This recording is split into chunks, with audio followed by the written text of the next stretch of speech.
dia, voltando ao vivo aqui da FRINAP para o último fórum, ao longo desses 10 dias de feira, do primeiro Fórum Bom Dia de Desenvolvimento. Ao longo da semana, abrimos no dia 9 de novembro com o papel dos municípios no desenvolvimento da região. Já no dia 10 do 11, o assunto foi o investimento aos esportes da nossa região, tanto amador como o profissional, e também a questão de empresários que passaram por aqui à noite para falar do momento que vive a nossa indústria, que ao longo dos últimos anos sofreu uma queda grande na geração de emprego e, consequentemente, de renda para os municípios. No dia 11, alimentação saudável na prevenção do câncer e também o uso da tecnologia como aliado ao empreendimento. Já no dia 12 do 11, foi a vez das manifestações culturais além das quatro paredes. E numa festa do centenário não podíamos deixar de falar também de história, onde as principais etnias que colonizaram Erechim, lá no início do século passado, por aqui passaram e contaram um pouco das dificuldades, tudo que foi esse momento. E muito bem representada os israelitas Bolojame e Joselavice naquele momento. Também foi falado qual é o futuro e os desafios do ensino superior e a necessidade da região trabalhar com reflorestamento pelo alto consumo nosso, que hoje nós somos carentes. Está vindo lenha de Montenegro para muitas indústrias aqui na nossa região. No dia 15 do 11, então, mais 2 fóruns, foi a qualificação como fonte de renda e a agricultura familiar da mesa do produtor para a mesa do consumidor. Ontem, dia 16, tivemos mais um fórum, Cooperativismo Forte, Região Sólida. A força de trabalhar em união para poder desenvolver uma região. Hoje à tarde, então, tivemos o 14º Fórum, onde passou por aqui representantes da FRINAP, onde nós fizemos um balanço geral e foi de forma proposital que deixamos esse último sobre segurança pública. Por que por último? Porque não adianta nós termos todos os segmentos econômicos andando de forma harmônica se nós não tivermos segurança. Nossa região ela é ordeira. Tem problemas? Lógico que tem. Mas se olhar para outras regiões do próprio estado, fora dele, no país, eu acho que nós ainda temos uma situação privilegiada. Mas nem por isso nós podemos se aquietar, achar que está bom. Esse trabalho constante e fundamentalmente integrado, eu acredito, entre as forças policiais, a Brigada Militar, a Polícia Civil, Judiciária, MPB, MP, Concepro, todo mundo trabalhando irmanados, eu acredito que sempre os resultados finais eles são melhores. E essa foi a tônica desses 15 fóruns que teve aqui, que sem união nada irá acontecer, qualquer que seja a área que nós debatermos. E para falar sobre segurança pública, nós temos hoje aqui o doutor Juliano Rossi, ele que é diretor do Fórum Erechim, representando o Poder Judiciário, o capitão Mauri José Bergamo, representando o tenente-coronel Carlos Araújo da Cruz Soares, que é o comandante do terceiro BPM, que não pôde estar presente, e o incansável, interminável Miguel Gotler, grande trabalho da nossa comunidade através do Concepro. Eu acho que até vou começar por ele, pelo seu Miguel, porque é uma pessoa que eu tenho grande estima, seu Miguel. Queria aqui publicamente fazer um agradecimento pelo teu trabalho frente ao Concepro e com toda essa questão que o senhor acaba ajudando nessa questão da segurança pública em Erechim. O Finardi, boa noite. Só um pouquinho, só o microfone, amigo.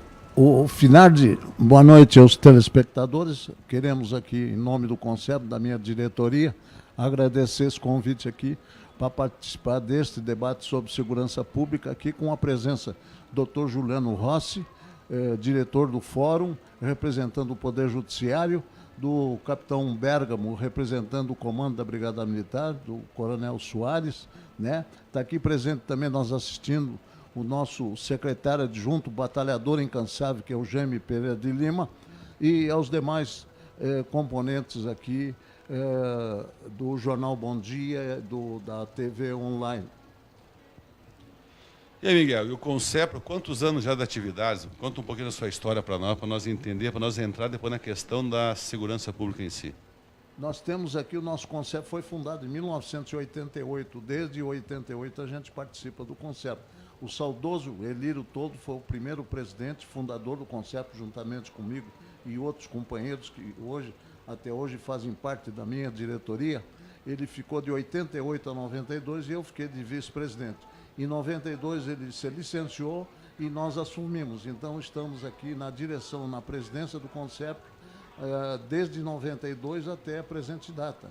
E no total dá 30 anos. A nossa participação voluntária, como todos os componentes do Concepro são voluntários, nós não temos salário, não ganhamos nada, fizemos com o maior prazer essa atividade que nós exercemos na área da segurança pública aqui, com o apoio incansável da iniciativa privada, do Poder Judiciário, do Ministério Público, da Brigada Militar, o incentivo deles, da Polícia Civil, da SUSEP, da Polícia Rodoviária Estadual, Polícia Rodoviária Federal, Instituto Geral de Perícia, na emissão do posto de identificação, na emissão de carteira de identidade, que nós atingimos com nossas funcionárias que atuam lá, 37 municípios da região, o IGP também, que deu início ao funcionamento graças ao apoio do Poder Executivo, do Poder Legislativo, que nós então reativamos novamente aqui o IGP, através do médico legista que já está atuando na cidade. Estamos aguardando mais um outro médico, estamos aguardando também a permanência definitiva dos peritos criminalistas. Fim de semana já tem 2 peritos, um perito que vem de Passo Fundo, já designado para nós, que faz plantão aqui e retorna. Ele fica sábado e domingo e retorna a Passo Fundo. Já teve uma atuação excelente aqui na cidade, no sentido de não deixar... Tinha uma questão do problema dos técnicos, Miguel. Conseguiram? Eu me lembro na reunião da MAU recente que tinha preocupação com relação aos técnicos. Não, os técnicos já veio através do convênio que foi feito com a Prefeitura de Erechim, né, com o governo do Estado, a participação do Concepro, e depois a parte política deve ter havido interferência da MAU, né, deve ter havido para a vinda dos técnicos, né, mas a participação e a reativação mesmo foi através do Poder Legislativo de Erechim, do Poder Executivo, do Poder Judiciário e do Ministério Público, que nós deram uma força no sentido de carregar recursos através do Concepro, porque nós pudéssemos colocar à disposição do IGP as instalações que foram alugadas lá na dependência do seminário, onde era a Universidade Federal. As instalações de primeira são as melhores instalações do Rio Grande do Sul. Se não fosse esse apoio, evidentemente não teria saído nada. Iria continuar da mesma maneira como estava. Doutor Juliano Rossi, diretor do Fórum Erechim, que representando o Poder Judiciário. Podemos dizer que a nossa região ela é uma região ordeira? Então, primeiro, obrigado pela tua participação aqui conosco hoje. Boa noite, Rodrigo. Cumprimento também Miguel Gottler, Capitão Bérgamo. Agradeço pelo convite. Eu acho que a nossa região, Rodrigo, é uma região, quando comparada com outras regiões, ainda é uma região onde a segurança ainda está bastante presente.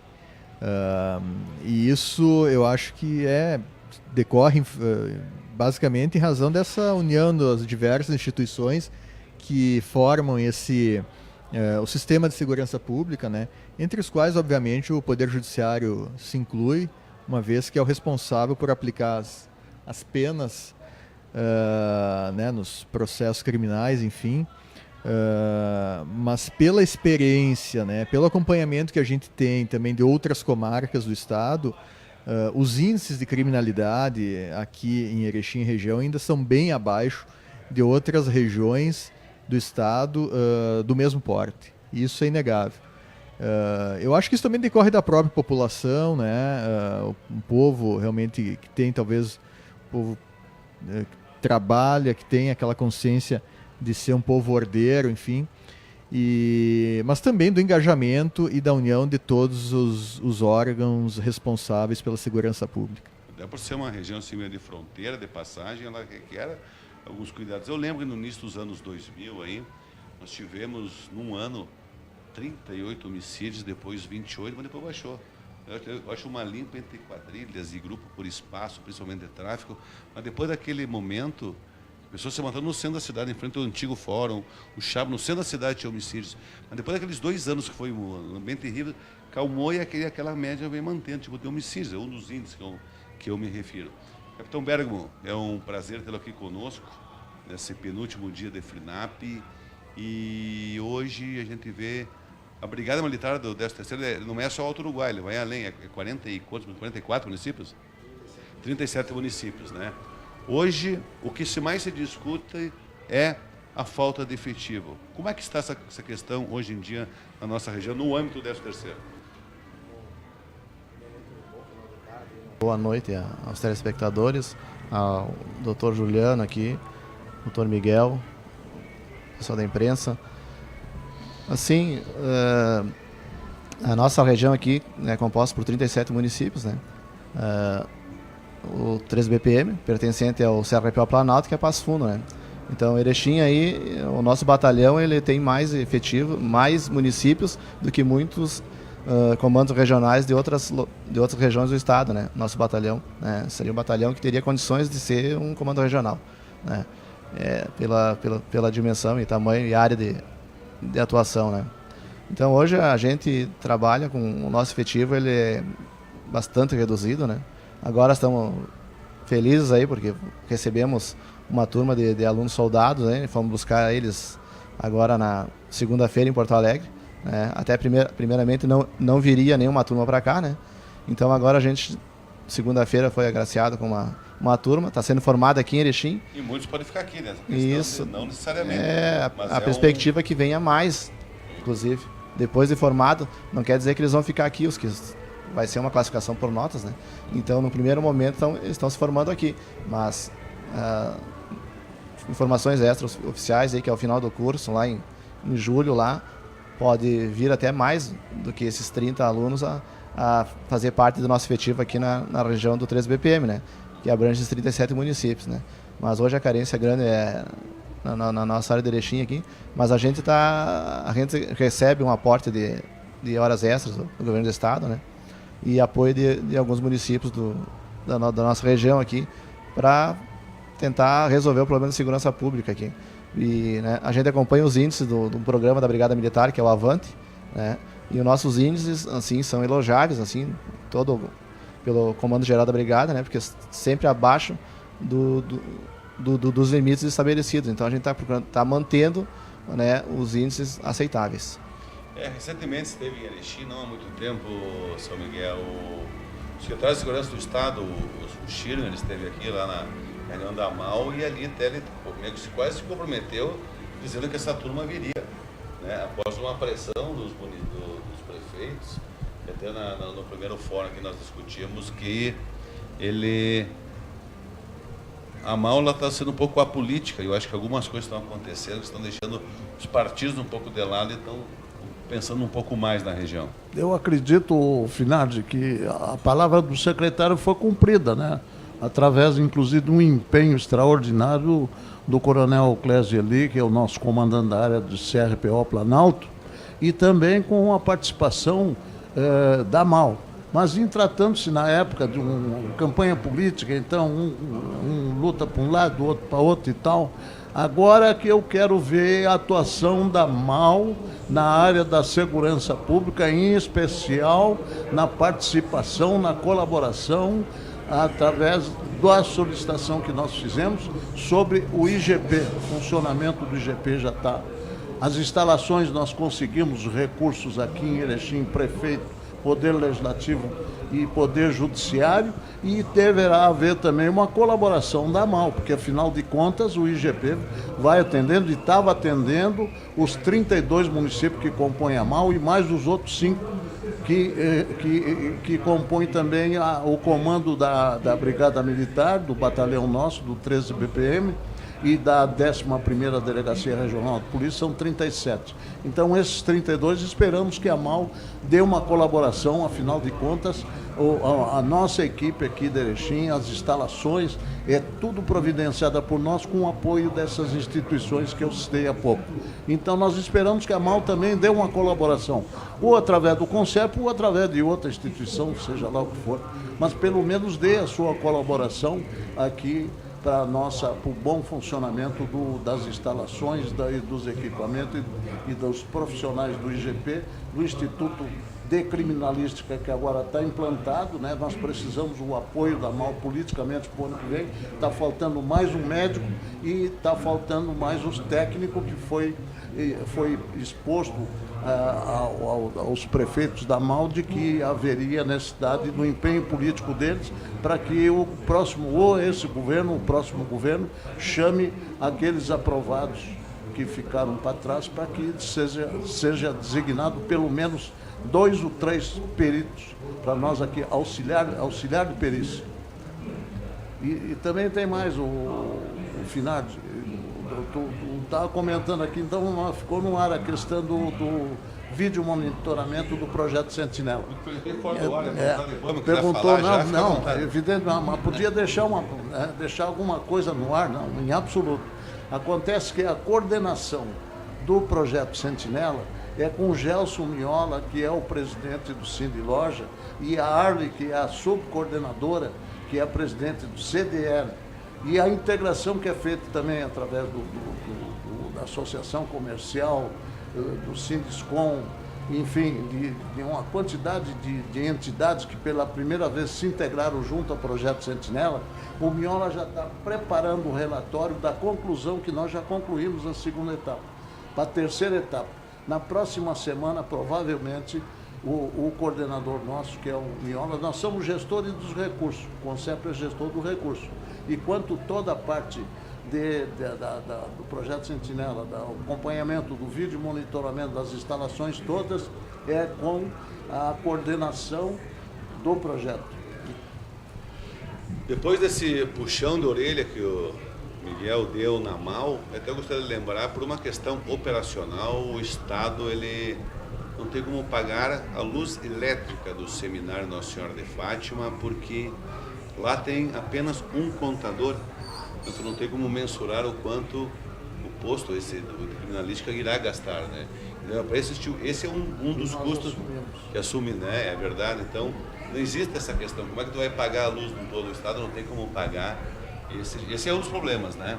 Esse é um dos problemas, é que o CONCEP assumiu a responsabilidade de pagar a luz e a água até uma definição da AMAL ou de alguma outra empresa que queira colaborar.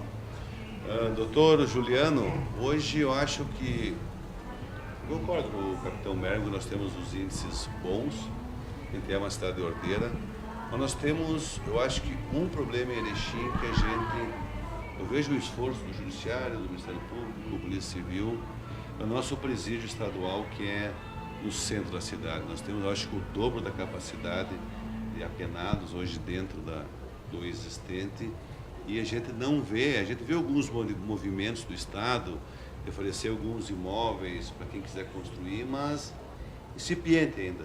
Se avançou, se foi, como é que está isso, doutor?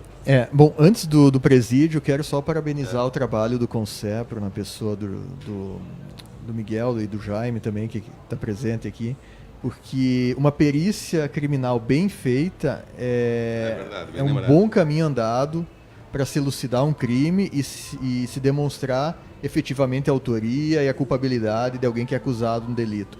Então, tendo o posto do IGP aqui com profissionais capacitados, concursados, isso vai melhorar muito a perícia criminal e vai facilitar o trabalho não só dos juízes criminais da comarca, como, enfim, do Ministério Público, da Polícia Civil, enfim, que atua na investigação. Então, fica aqui os meus parabéns pelo empenho do CONCEPRO em trazer o IGP para cá.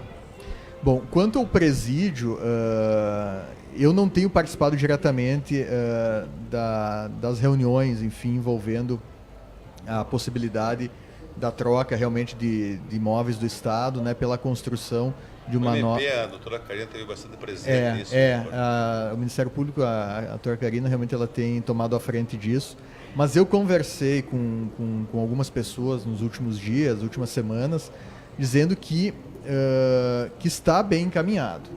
Está bem encaminhado.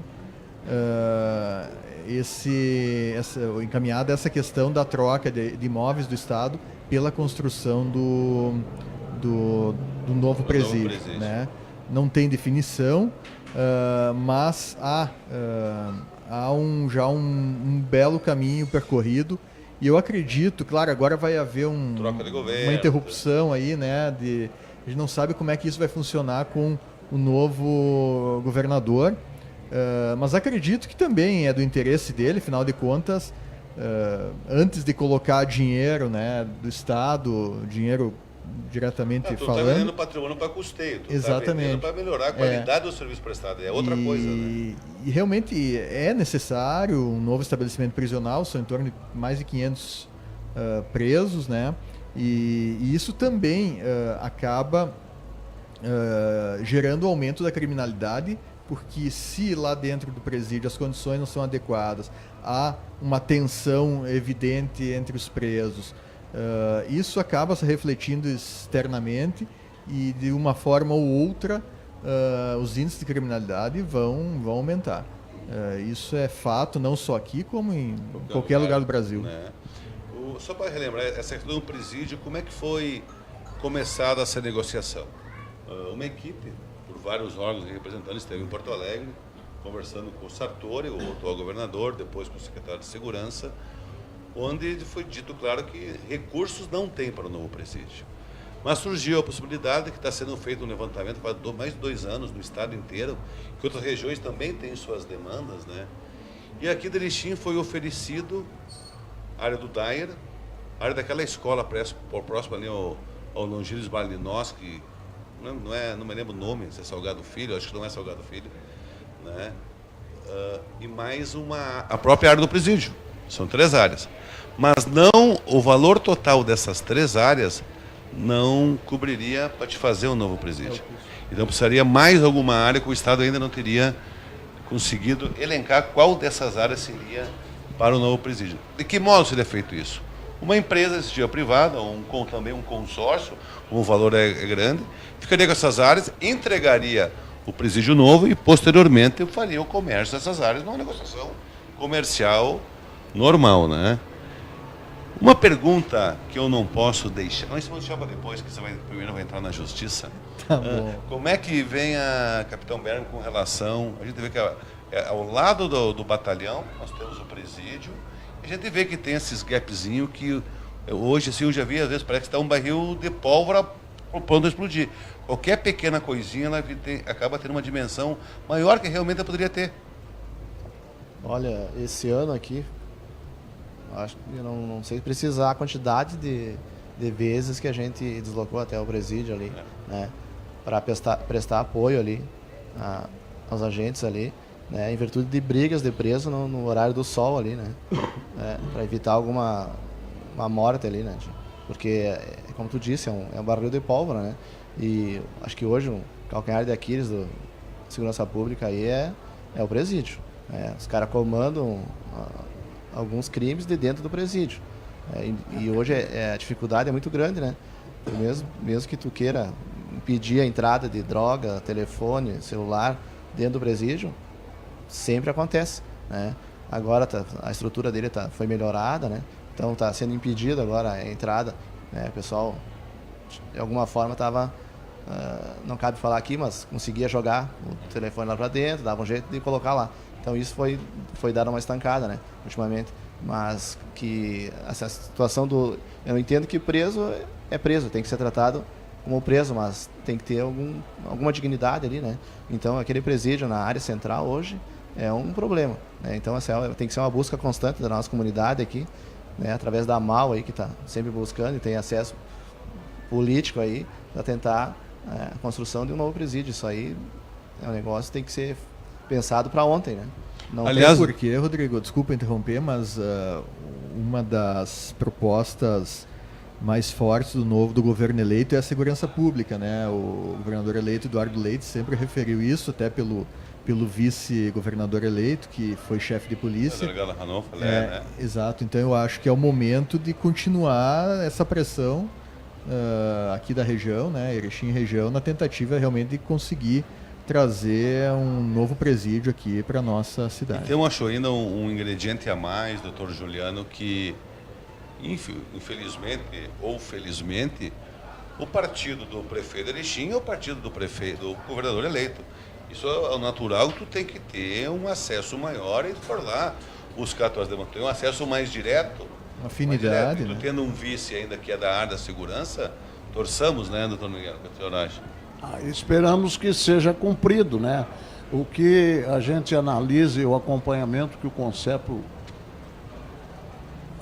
está acompanhando a respeito da questão do presídio, através da liderança da doutora Karina, do MP, inclusive ela conseguiu unir todas as entidades representativas da cidade, em especial a parte política, que é o prefeito e o Poder Legislativo, né? Fez uma reunião em Porto Alegre com o secretário de Segurança, com a participação lá de outros órgãos também, e a colocação que foi feita para nós naquela época é no seguinte sentido, é que visse quais são o patrimônio que Erechim possa oferecer para fazer uma permuta com a empresa Verde, que é do Debone. Essa empresa construiu aproximadamente 220 presídios já no Brasil.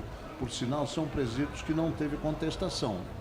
Ele que fez o levantamento, mas aproximadamente para a construção de um presídio para 800 apenados. Essa era a briga, 600 ou 800 Erechim? Era 600, mas ele custa aproximadamente 60 mil reais por cada vaga. Né? Por cada vaga. E o que se vê agora, por exemplo, o governador eleito agora, prometendo de que vai procurar incentivar a construção de presídios na proporção de 400 apenados, né?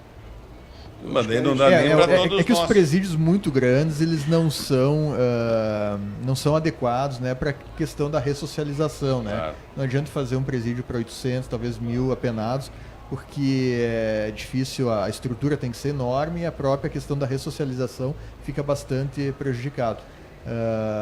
Mas também não adianta fazer um estabelecimento subdimensionado, né, que não atenda a necessidade de uma... Tu for para 400 agora, tu não tem nem a nossa população carcerária. Até porque Erechim, lembrando, é a maior comarca do estado, são 14 municípios. Né?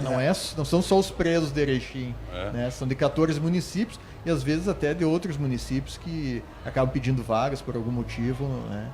Então tem que ter esse cuidado. Esse governo que agora vai assumir aí, ele mesmo, o governador agora, segundo dito, vai criar a Secretaria Penitenciária, né? Então vai ser o momento de a gente procurar esse... Acho que um dos grandes gargalos hoje mesmo no Rio Grande do Sul é o sistema carcerário, e no Brasil a gente vê tantas notícias por aí, né, senhor Miguel? O Brasil inteiro. E sendo que o nosso aqui ainda com toda a superlotação, nós estamos com mais de 600 apenados hoje aqui, e a capacidade seria para 230, 250. E então está nesse pé, a doutora Karina continua batalhando. O prefeito colocou à disposição o terreno, a área aquela que já tinha sido colocada à disposição da administração. E foi comprada, devolveu para o proprietário, que você botou à disposição, se quiserem para o presídio, ele revende para o município. Ele revende. Mais ou menos, foi e voltou. Agora tem que ter a garantia de que o presídio vai sair. Sendo que foi colocado uma área nobre e com um valor aproximadamente de 22 a 25 milhões, aquela área do DAE, que é uma área nobre, que acredito que agora com... Essa é a menina dos olhos das construtoras. Deve ser, é indiscutível, né? Uma área nova. E aquele ali com 25 milhões dá para fazer os 400 apenados. E mais um apoio aí do Conselho Nacional das Penitenciárias de Brasília agora também. Eu acho que a movimentação política, acho que talvez consiga também verba em Brasília. A federal pode atingir 500, 600. Então agora está tudo na mão. Agora depende da vontade política. A MAU tem que se integrar, a doutora Karina aí está no Ministério Público, Poder Judiciário também, através aí do doutor Juliano, doutor Marcos, doutor Burgos, está todo mundo integrado. Que aqui eu quero parabenizar, aproveitar a oportunidade, quero parabenizar essa integração existente em Erechim.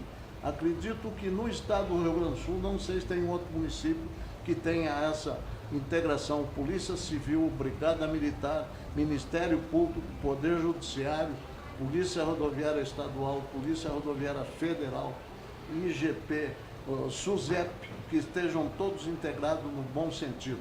E a credibilidade com que o Poder Judiciário em especial e o MP, o Ministério Público, recebem e tem uma integração muito forte com a Brigada Militar e com a Polícia Civil. Isso aí é motivo de grandeza para a comunidade de Erechim, está tranquila, e a região do Alto Uruguai também, por que não dizer. Essa integração, né, e essa credibilidade que compõe os órgãos de segurança de Erechim, juntamente com o Judiciário e o MP, que isso aí é muito importante para a comunidade. Miguel me deu um gatilho aqui e falou de Brasília. Brasília me lembra uma troca de comando. Dia 1º de janeiro, assume Jair Bolsonaro, ganhou as eleições agora em final de outubro.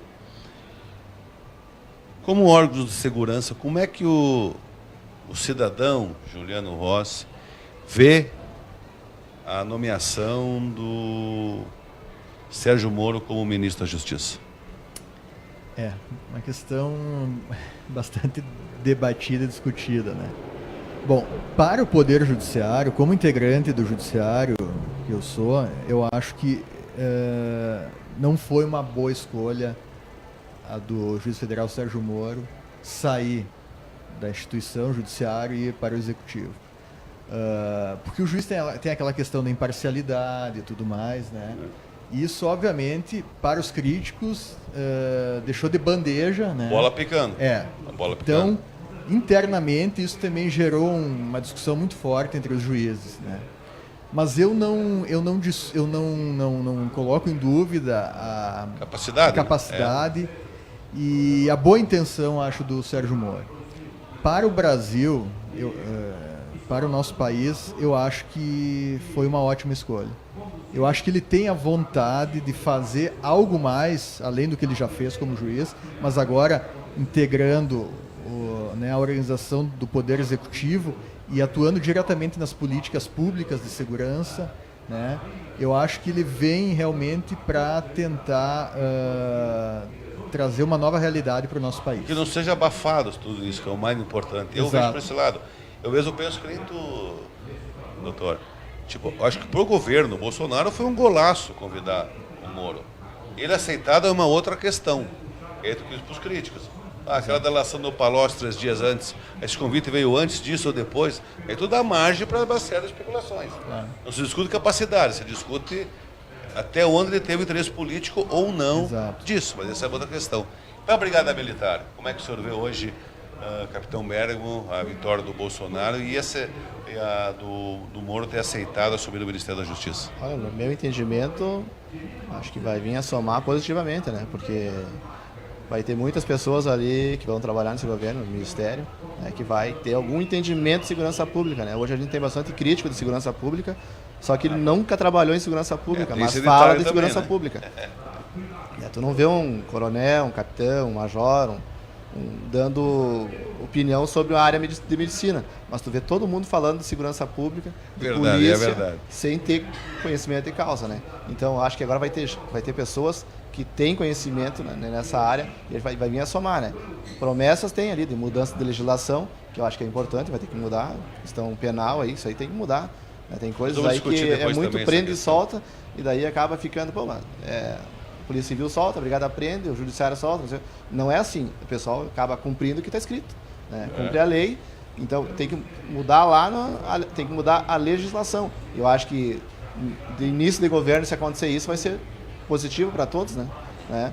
Vamos ter que dar um voto de confiança aí, independente de qualquer partido aí, né? Que eu entendo até que a questão do juiz Sérgio Moro aí também, acho que pro Brasil foi acho que um dos melhores, vai ser questão positiva, não tenho que discutir isso aí, né? Porque ele vai trabalhar com um super ministério e não vai ter aquele abafa para nada, né, vai fazer É o que cumprir espera, é o que toda a população espera, né? como bom serviço que ele fez E até a o momento. cobrança Né? vai ser muito grande. Lógico. Né? Eu Se acredito. der um caso de corrupção no governo, que ele vai ter que. Exato. É nesse momento que ele vai colocar na prova toda a sua competência. Porque só uma pessoa louca colocaria em xeque toda a história que, né, que até os dias atuais, né, a história do Sérgio Moro.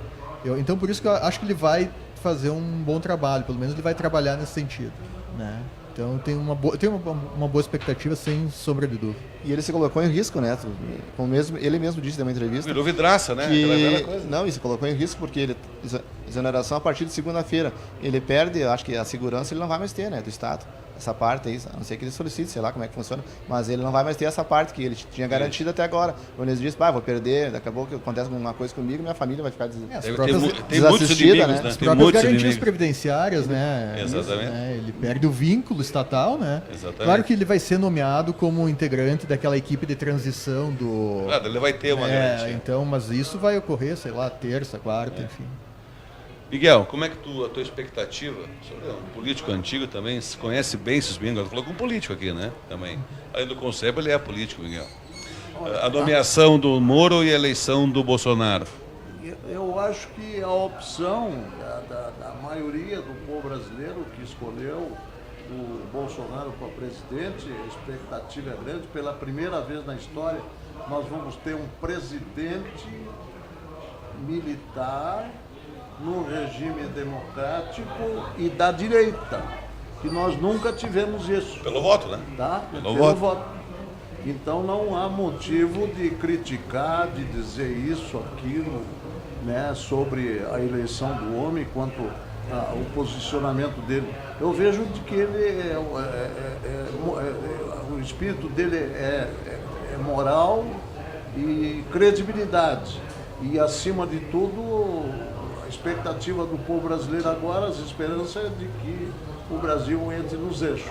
E quanto ao Moro, evidentemente que o homem agora se desvencilhou, renunciou, tirou os motivos das críticas que estava havendo, né?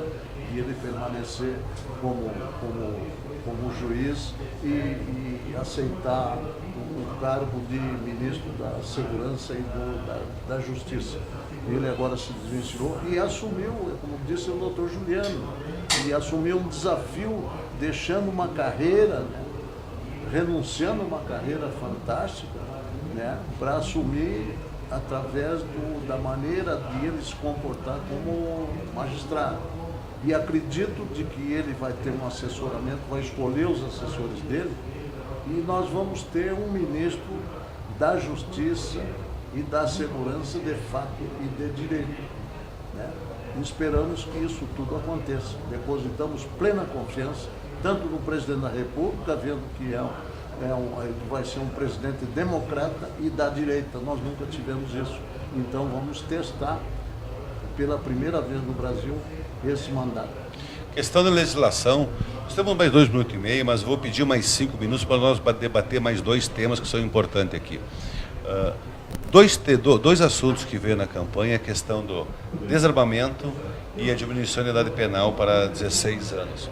O que o senhor pensa nisso, doutor Juliano?